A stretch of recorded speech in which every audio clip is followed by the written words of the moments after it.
प्राचार्य महोदय, वंदनीय शिक्षकगण और मेरे सभी भाइयों और बहनों, सुप्रभात सभी को।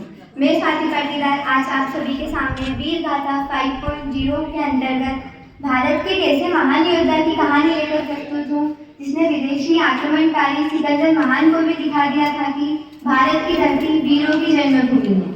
जी हाँ, मैं बात कर रही हूँ राजा पोरस की। राजा पोरस प्राचीन भारत के पंजाब क्षेत्र के राजा थे। उनका राज्य झेलम और चेनाब नदियों के बीच फैला हुआ था। राजा पोरस का जन्म कौरव वंश में एक वीर और शूरवीर परिवार में हुआ।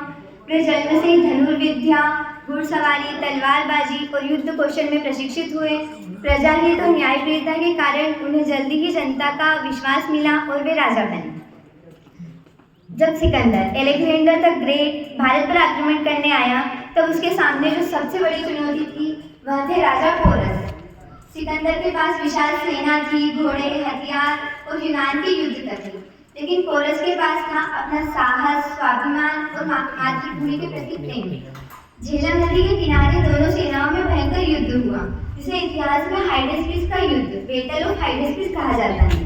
पोरस अपने विशाल हाथी दल और सैनिकों के साथ डटकर लड़े। भारी बारिश, कीचड़ और सिकंदर की चालों के बावजूद उन्होंने हार नहीं मानी। जब अंत में उन्हें बंदी बनाकर सिकंदर के सामने लाया गया तो सिकंदर ने पूछा, तो बताओ पोरस, तुम्हारे साथ कैसा व्यवहार किया जाए? तो पोरस ने गर्व से उत्तर दिया, जैसा एक राजा दूसरे राजा के साथ करता है। यह सुनकर सिकंदर भी उनकी शूरता और आत्मसम्मान से प्रभावित हो गया। उसने पोरस का राज्य लौटा दिया और उन्हें अपना मित्र बना लिया। राजा पोरस की यह कहानी हमें सिखाती है कि सच्ची जीत तलवार से नहीं,